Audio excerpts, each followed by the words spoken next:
Bonjour et bienvenue sur la cabane. Bonjour. Alors aujourd'hui, une vidéo, Tuyau.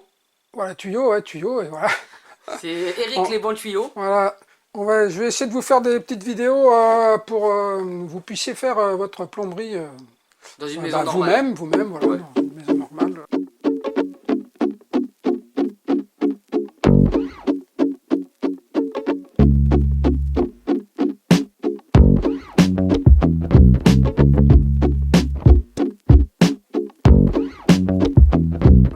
Donc là, on va commencer par déjà parler des raccords, parce qu'il y a différents raccords normalisés qu'on utilise toujours dans une maison.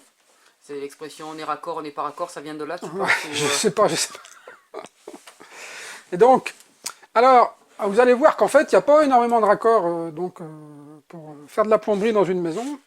Donc voilà, voilà, bah, il y en a même, bon, j'en ai mis 4, mais en fait, il y en a 3 principaux. Donc le 12-17, vous voyez, bon, ça fait à peu près la largeur d'un index. Vous voyez, là, c'est un peu plus gros, ça c'est du 15-21, du 20-27, et ça c'est du 26-34. On peut en parler en 3 huitièmes, 3 8, 3 voilà, 3, voilà, alors, 3, ouais. Non, alors voilà. le problème de la plomberie, c'est qu'il y a 2 appellations. Appellation. Ouais. Ah, toi tu prononces tout quoi. Donc, il y a, donc soit, par exemple là, on appelle ça soit du 12-17, soit du 3/8e.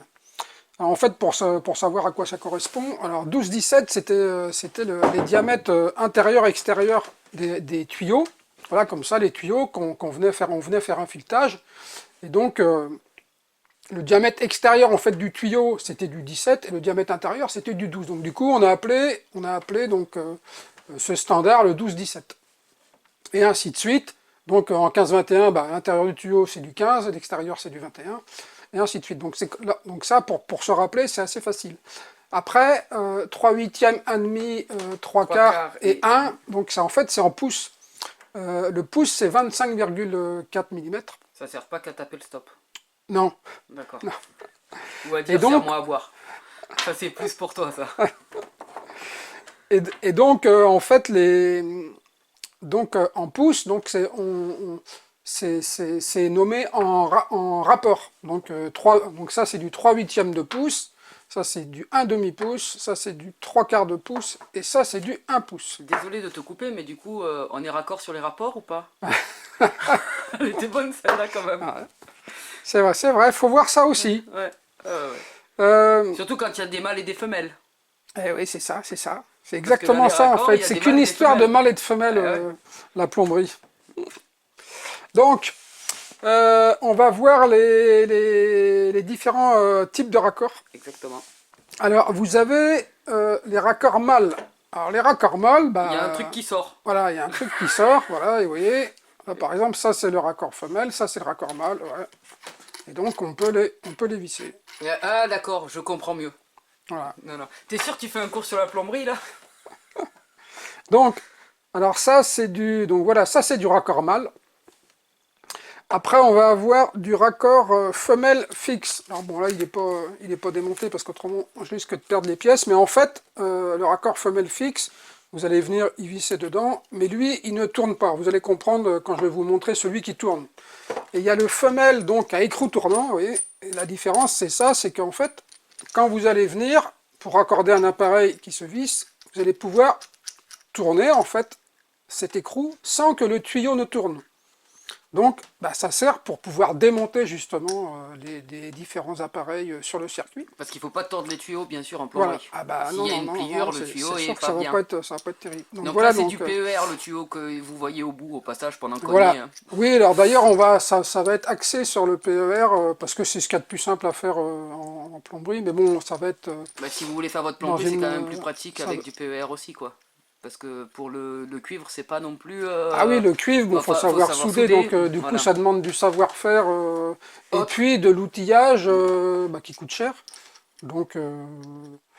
Voilà, moi je fais un PER et pourtant j'ai été plombier, hein, mais j'ai revendu mon chalumeau parce que c'est très très pratique le PER, c'est très rapide à faire. Mais donc voilà, juste une petite aparté. Pour les raccords, voilà donc on a donc le femelle à écrou tournant. Donc ça, c'est un de celui qu'on va rencontrer le plus avec le mâle. Voilà. Après, bah, vous allez pouvoir avoir, là, ça par exemple, c'est un T pour tuyauterie en PER.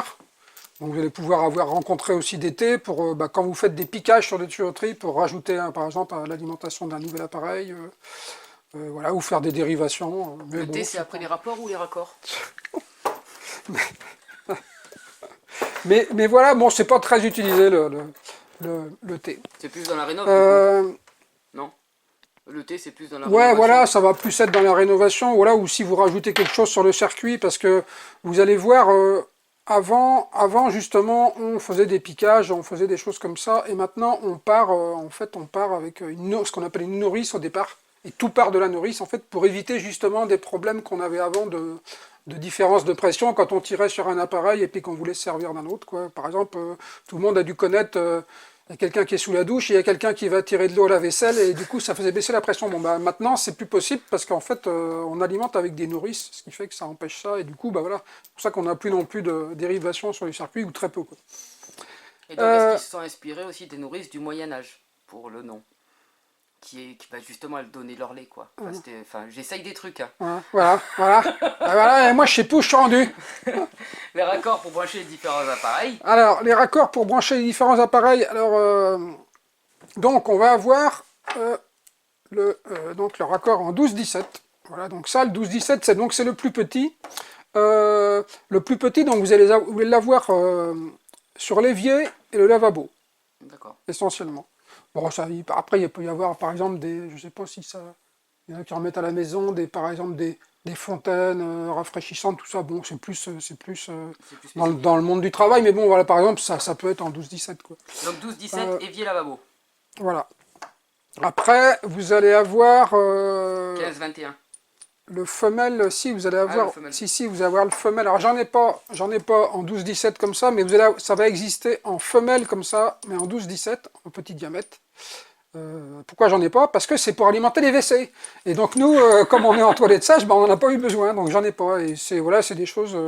Ça en fait c'est le femelle à écrou tournant en 12-17. La seule utilisation c'est sur les WC à eau. D'accord. Donc ça marche pas sur les toilettes sèches alors. Voilà, donc non, ça marche pas sur les toilettes sèches. Et donc ça explique pourquoi j'en ai pas. D'accord, ok. Voilà, donc c'est vraiment un particulier. Après, vous allez avoir le femelle 15-21. Lui, par exemple, ça va être quand vous allez vous raccorder sur les robinets de la nourrice. Ça va être en 15-21. Les robinets de puisage aussi, sur les robinets de puisage. Les robinets de puisage, c'est ce qu'on a dans le jardin pour brancher les tuyaux d'arrosage. Donc ça se raccorde avec un écrou femelle en 15-21. Les robinets de machine à laver, donc c'est pareil. C'est pareil qu'un robinet de puisage, en fait. En entrée, c'est du 15-21. Et en sortie, c'est du 20-27. Donc c'est les mêmes diamètres entrée-sortie qu'un robinet de puisage. Donc vous voyez... hop. Alors, bon, normalement, il n'est pas directement comme ça, parce que le robinet, dans le mur, il est vissé dans ce qu'on appelle une applique murale. Et l'applique murale, son entrée est pareille que ça, quoi. Et c'est pareil pour le robinet de puisage, d'ailleurs. Donc là, il y a le mâle en 15-21. Voilà, donc là, il y a le mâle en 15-21. Le mâle en 15-21, alors ça va être... ouais, pour des douchettes ou des flexibles. La douchette comme on a nous dans nos toilettes. Ouais, voilà. Ouais. Par exemple, qu'on a pour rincer l'urinoir. Donc vous voyez, bon là j'ai un flexible... voilà, c'est un flexible de douche standard. Hop là.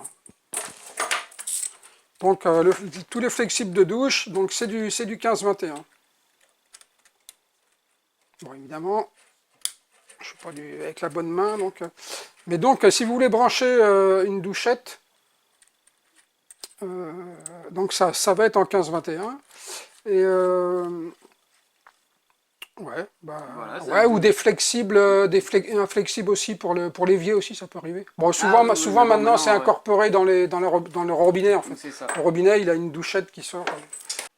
Donc là, le mâle... Mâle 20-27. Ouais, 20-27. Donc, c'est ton âge de prédilection pour les femelles ou... Et donc le mâle 20-27, vous allez trouver ça sur... les baignoires. Non, pour raccorder la robinetterie de douche. À douche, ça va avec la baignoire, si on a une baignoire. Bon, on n'a pas de Oui, baignoire. aussi, ou une baignoire. Voilà. Donc les robinetteries de douche ou de baignoire, donc elles viennent se visser sur du 20-27 comme ça. Mais le raccordement du tuyau, ça va être en fait, non, ça va être avec le diamètre du tuyau en fait. Je vais mettre. Donc voilà, mais c'est le raccordement de l'appareil, c'est du 20-27. Et ensuite, nous avons donc la femelle en 20-27. Ah oui, ça va être pour le ballon, pardon. Ça va être pour le ballon. Ouais. Donc les ballons d'eau chaude, en général, ils sont en 20-27. Peut-être que des tout petits sont en 15-21, mais je ne pense pas. En général, c'est du 20-27. Mais par contre, on va être avec... Ah oui, les raccords, oui. Diélectrique. Voilà. Non mais ça va, tu te fous pas de... Dialectique. Voilà, non mais tu te fous de moi là. Ouais, donc parce que vous allez avoir donc les ballons, on les raccorde. Bon, c'est plus si vous faites si vos tuyauteries sont en cuivre, il faut mettre ce qu'on appelle des raccords diélectriques, c'est-à-dire qu'en fait, ça va empêcher qu'il y ait une continuité donc, entre le métal du tube du ballon et vos tuyauteries. Ça empêche donc l'électrolyse de la tuyauterie. Donc voilà pour cette petite particularité. Les différents types de sorties maintenant, des différents robinets d'arrêt. Ouais, alors, les différents robinets d'arrêt, alors sur les nourrices. Ouais, ça c'est la vanne d'arrêt. Je vais mettre une image parce que j'en ai pas de nourrice là. Donc les robinets d'arrêt des nourrices, en général, ils sont donc ça c'est les 12-17, mais c'est pareil, ils sont en mâle 15-21. Les robinets de machine à laver, donc c'est la sortie, c'est ça, donc ils sont en 20-27, mâle. Robinet de puisage. Donc robinet de puisage, tout à l'heure j'en ai parlé, c'est la même chose que le robinet de machine à laver 20-27 en sortie. En mâle, ouais. Le robinet de WC. Les robinets de WC, donc... 12-17 avec roue tournant. 12-17 avec roue tournant. Adjugé vendu, bingo. Voilà, hein. 12-17 femelle avec roue tournant, pardon. Et donc le flexible de la douchette, il est en 15-21 femelle, hein, c'est ce qu'on a vu. Bon, tout à l'heure on a vu l'inverse, mais bon. Donc, on a vu le côté tuyauterie, là on voit le côté appareil. Donc maintenant, est-ce qu'aussi on se fait peut-être un peu la flexibilité des raccordements de la standardisation? Voilà, donc en français traduit quand même. Donc les flexibles des appareils. Donc là, vous voyez, bon là c'est un robinet de robinetterie de lavabo, une vieille de récup là. Mais c'est comme l'évier, voilà, c'est ce type de raccord. Avec les flexibles, ça, ils ont une particularité, c'est que bien souvent, ils ont déjà les joints à l'intérieur. Mais ça va, toute l'étanchéité, ça va faire l'objet d'une prochaine vidéo ou de la suite de celle-ci, ça va dépendre du temps. Donc, lavabo, évier, donc en 12-17, femelle. Donc, flexible de douche, donc en 15-21, femelle. Voilà. Flexible douchette, 15-21, femelle aussi. Voilà, pareil, c'est la même chose. Et flexible de machine à laver. Alors, flexible de machine à laver... Comme par hasard, il faut de la femelle. Voilà. Ouais. Mais c'est vrai que tous les flexibles sont en femelle, mais c'est en 20-27 à la machine à laver. Sont en femelle, ouais. Ah, y a donc la machine à laver en 20-27, c'est le fameux tuyau en plastique gris, là, plastique caoutchouc. Là. Donc 20-27. Il y a le joint aussi, ouais. Et donc, il y a aussi un joint incorporé dans le flexible de la machine à laver.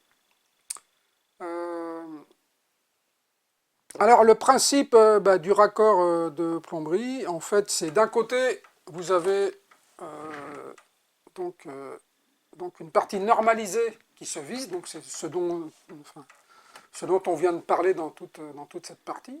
Et de l'autre côté, vous avez donc ce qui va recevoir le tuyau du diamètre concerné, donc pour pouvoir avoir le raccord au bout du tuyau. Donc vous voyez, vous vous retrouvez, voilà, là on a donc d'un côté c'est donc le raccord normalisé 15-21 et de l'autre c'est un embout où on vient emboîter le tube, ça c'est du 12. Donc voilà, c'est juste pour dire les raccords, donc c'est d'un côté il y a le tuyau, il y a ce qui reçoit le tuyau et de l'autre côté le diamètre normalisé. D'accord. Voilà. Bon, ça va, voilà pour l'explication des raccords, mais ce qu'il y a à retenir, c'est ce qui est le plus important, c'est que déjà il n'y a pas beaucoup de taille. D'ailleurs, vous avez vu, on n'a pas parlé du 26-34. on peut en avoir éventuellement besoin, en fait, au niveau de la tuyauterie principale qui va venir du compteur. Si vraiment on est dans un endroit où on n'a pas beaucoup de pression, et que on va essayer d'en perdre encore le moins possible, quoi. Donc on pourrait être en 26-34, quoi.